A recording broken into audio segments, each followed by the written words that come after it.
all praises to the heavenly, holy, almighty creator of infinity and all. This is Revelations.Unveiled. Detroit. Hello, family. We are back together, convening and convocating and congregating, and we shall be continuing our review, our contemplation and evaluation of the United Nations General Assembly report of the Working Group of Experts on People of African Descent on its missions to the United States of Americas. And this was a foundation study as it pertains to the argument and the substantiation for reparations to the enslaved or the descendants of the enslaved of this American nation.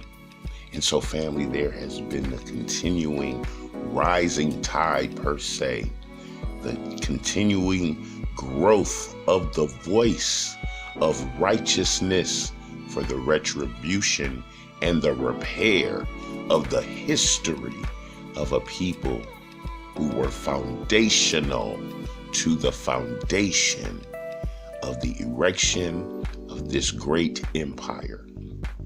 And so it has come out recently that Senator Cory Booker of New Jersey, I believe it is introducing legislation on the Senate floor for a commission either on the study or direct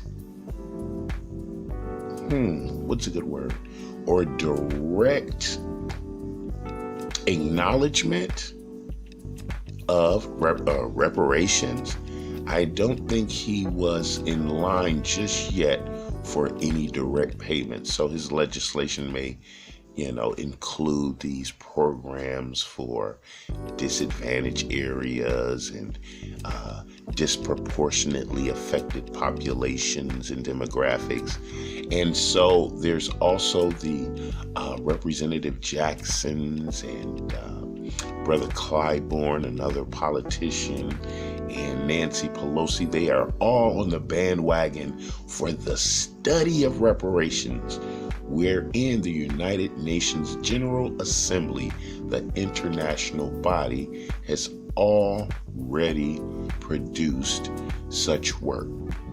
And so, family, we have been through the introduction, the background, historical overview, the legal framework, institutional and policy measures, manifestations of racial discriminations, the criminal justice system, the disparities in education and healthcare, and the multiple forms of discrimination.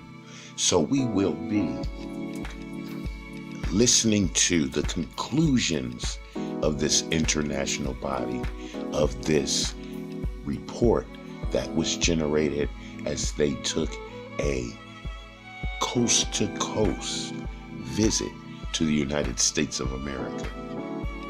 And we shall begin conclusions and recommendations. The working group welcomes the work of the bureaus and offices in all government departments and agencies which implement the civil rights laws through the investigation of complaints, litigation, and the issuance of guidance, and by securing remedies, including compensation. The working group acknowledges the Office for Access to Justice of the Department of Justice for its work to improve justice for all Americans, and the Civil Rights Division, also of the Department of Justice, for its work on investigations into excessive use of force by the police and on patterns of discrimination. The working group welcomes the steps taken to reform the criminal justice system and combat racial discrimination and disparities through initiatives including the Fair Sentencing Act, the department's Smart on Crime and Reentry initiatives, the report and recommendations of the President's Task Force on 21st Century Policing to strengthen community police relationships across the country. The new guidance for federal law enforcement agencies regarding the use of race, ethnicity, gender, national origin, religion, sexual orientation, or gender identity, and the enforcement guidance on the consideration of arrival and on the consideration of arrest and conviction records in employment decisions under the Title VII of the Civil Rights Act of 1964. The working group also noted that during its visit, the government adopted a series of executive actions to reduce the use of solitary confinement at the federal level by prohibiting the solitary confinement of juveniles, diverting inmates with serious mental illnesses to alternative forms of housing, and establishing that inmates should be housed in the least restrictive settings, among other issues. These changes are part of a larger effort to implement criminal justice reforms, including those now pending in Congress. The working group noted the White House initiatives such as My Brother's Keeper and the White House Initiative on Educational Excellence for African Americans, aimed at addressing opportunity gaps and improving educational outcomes for African Americans. The working group noted the new report by the Charles Colson Task Force on Federal Corrections, which concluded that punitive mandatory sentences for drug crimes represent the primary driver for prison overcrowding. The working group welcomes the abolition of the death penalty in 3 additional states since the working group's visit to the United States in 2010, as this form of torture and inhumane punishment is disproportionately used against African Americans. The working group noted the important development in the area of health with the adoption of the Patient Protection and Affordable Care Act, which has allowed 2.3 African American adults to gain medical health insurance. The working group notes some positive developments at the state and local levels. The working group welcomes the measures taken in New York City that prohibit employers from asking about criminal history until an employee is hired. The measures also allow the issuance of municipal identification cards for undocumented migrants and create a policy of issuing desk appearance tickets for certain offenders as an alternative to imprisonment for a misdemeanor offense. The working group also noted the decision to end the stop and frisk policy. Similarly, the working group welcomes the steps taken in Illinois to combat the home foreclosure crisis that had especially affected African Americans. The working group also welcomes the measures taken by the mayor of Chicago to foster accountability in the police department following the Laquan McDonald case. The working group welcomes the growing human rights movement in the United States, which has successfully advocated for social change. Following the epidemic of racial violence by the police, civil society networks such as Black Lives Matter, together with other activists, are strongly advocating for racial justice, legal and policy reforms, and citizen control over policing in other areas which directly target African Americans. Despite the positive measures, the working group remains extremely concerned about the human rights situation of African Americans. In particular, the legacy of colonial history. In particular, the legacy of colonial history, enslavement, racial subordination and segregation, racial terrorism, and racial inequality in the United States remains a serious challenge, as there has been no real commitment to reparations and to truth and reconciliation for people of African descent. Contemporary police killings and the trauma that they create are reminiscent of the past racial terror of lynching. Impunity for state violence has resulted in the current human rights crisis and must be addressed as a matter of urgency. Racial bias and disparities in the criminal justice system, mass incarceration, and the tough on crime policies disproportionately impact African Americans. Mandatory minimum sentences and the disproportionate punishment of African Americans included with the death penalty are of grave concerns. The working group identified some of the main barriers to tackling impunity for killing by the police as the lack of independence of the initial investigation, which in the majority of cases are conducted by the same police department that the alleged perpetrator is a member of. The wide discretion of prosecutors to determine when and how to present cases and charges, and the fact that some federal, state, and county practices are not in line with international standards as regards the use of force. The surge in incarcerations has been driven since the 1980s by changes in criminal justice policies as part of the so-called war on drugs. Policies enacted at the federal and state levels emphasizing harsher sentences, rules such as more frequent use of mandatory minimums and the 3 strikes rules, longer prison sentences, and higher conviction rates have been applied with a racial bias with deep collateral damage on African Americans. Disparities in the enforcement of policies can be found in the different approaches adopted by states to address issues such as racial profiling, the presence of police in schools, the criminalization of homelessness, limitations on the use of lethal force by law enforcement officials, the use of solitary confinement, and the prosecution of juvenile offenders as adults, among others. The United States is also not acting with due diligence to protect the rights of African Americans, as evidenced by the lack of gun control and the stand your ground laws, among other things. The working group is concerned about the lack of an official and reliable national system to track killings and excessive use of force committed by law enforcement officials while on duty. The working group is also deeply concerned about the low number of cases in which police officers have been held accountable.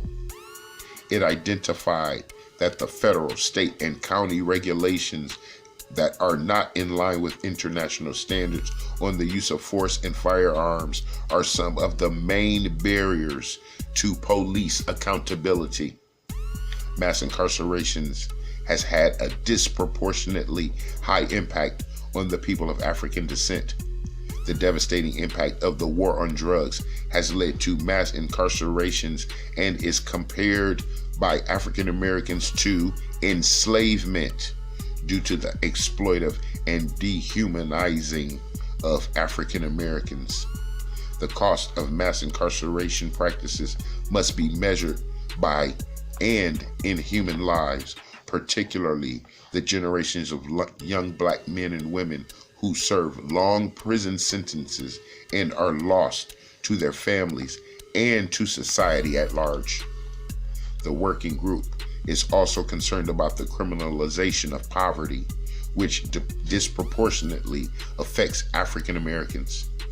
There has been an increase in the imprisonment of people for minor offenses and of those who are unable to pay debts due to increase in fines and fees.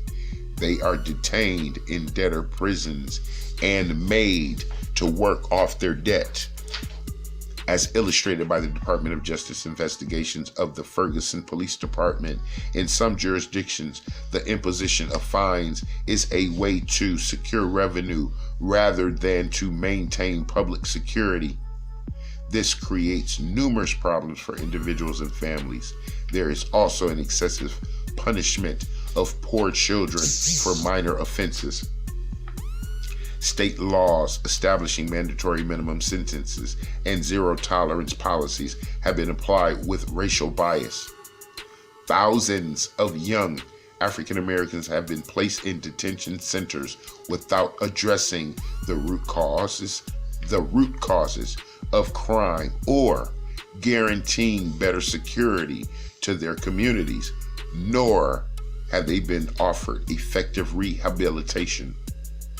People who have served their time in prison continue to be stigmatized when they are released. Their criminal records impede them from finding a job, getting adequate housing, or accessing social programs, and from voting. Some re-entry programs are not well funded, and re-entry programs are not present countrywide. Racial profiling is a rampant practice and seriously damages the trust between African Americans and law enforcement officials. Also, some parts of the media routinely portray African Americans as criminals, and this negatively impacts the perception that society in general has of African Americans. These practices not only erode trust, but also lead to fatal consequences. For example, Philando Castile was stopped by law enforcement dozens of times before he was eventually shot and killed. The working group expresses deep concern about the continued existence of the death penalty in 31 states and at the federal level, while noting the recent executive actions on solitary confinement. The working group remains concerned about its use in prisons, juvenile detention centers, and foster care at both the federal and state levels. The working group is particularly concerned about its negative impacts on children. The working group is concerned about the underage prosecution of children as adults in the United States. Children are detained in adult prisons and jails, putting them at risk of sexual assault and abuse. Juveniles should be treated as juveniles, no matter what crime they are alleged to have committed, and must be held in a juvenile facility.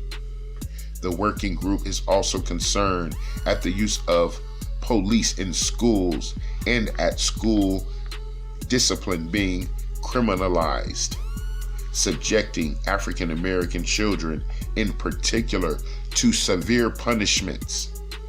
These practices are a violation of children's human rights and should be eliminated.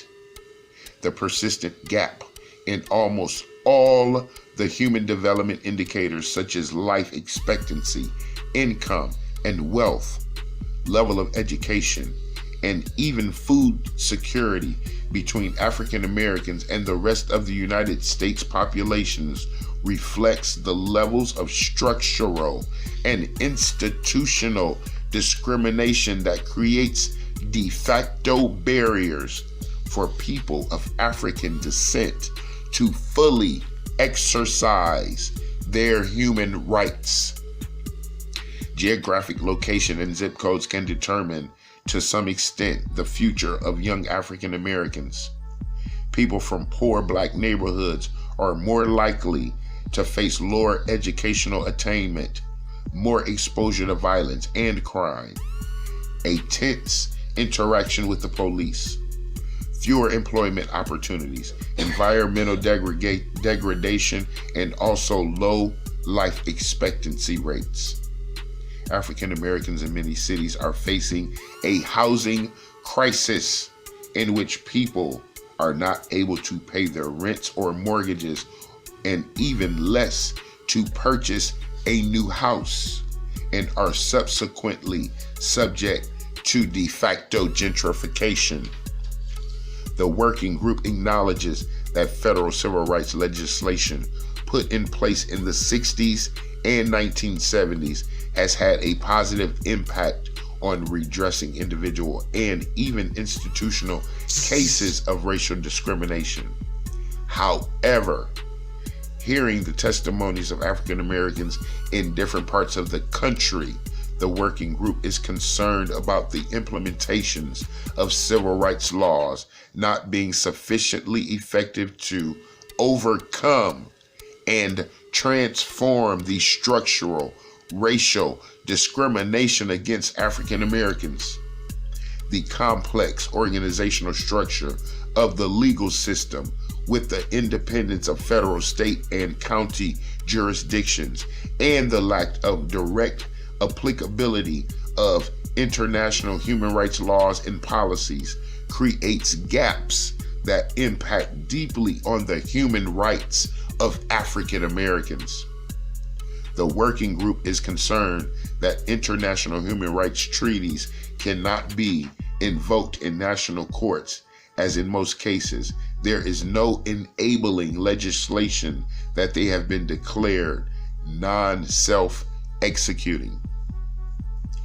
The following recommendations are intended to assist United States in its efforts to combat all forms of racism, racial discrimination, Afrophobia, xenophobia, and related intolerances.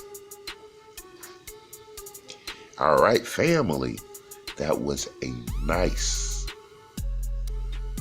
quantity of information for us to put on our plate of discernment as we continue to earn and learn about the intricacies of the United States report on, or the United Nations report on reparations. And so, family, as we continue to look at the theater of politics, and we look at the actors on the stage of stupidity, we will understand that all the information has been compiled and comprehended, and now it is time to execute the issuance of land deeds and gold-backed checks.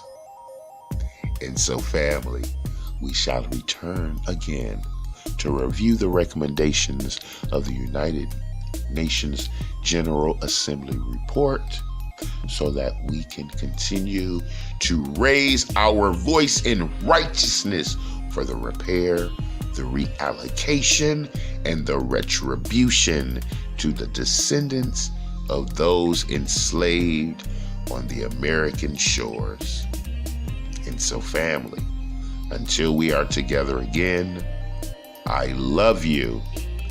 I love you. I love you. This is Revelations.Unveiled. Detroit.